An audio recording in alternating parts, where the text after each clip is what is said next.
kana ɗaya daga cikin waɗanda suke samun matsala na ciwon wuya, kamar waɗanda idan ko da ruwa suka sha sai sun ji tafiyar ruwan nan ciwo, cin abinci kwa ba a magana, tsananin zafin da suke ji ya wuce misaltawa? Ko kuma kana daga cikin waɗanda muryarsu take dashewa ko kuma majina ta daskare ta ƙi narkewa a maƙogaransu? Da zarar kana samun ɗaya daga cikin waɗannan, maza ka je ka nemi ɗanyar albasa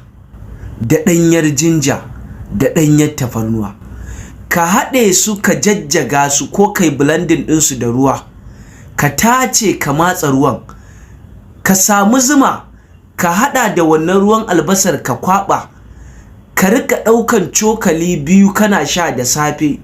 cokali biyu da rana, cokali biyu da daddare. Da izinin Allah duk tsananin ciwon wuya, matsala na matsananciyar mura ta maƙogaro, kai tsaye za ka rabu da ita cikin ƙanƙanin lokaci.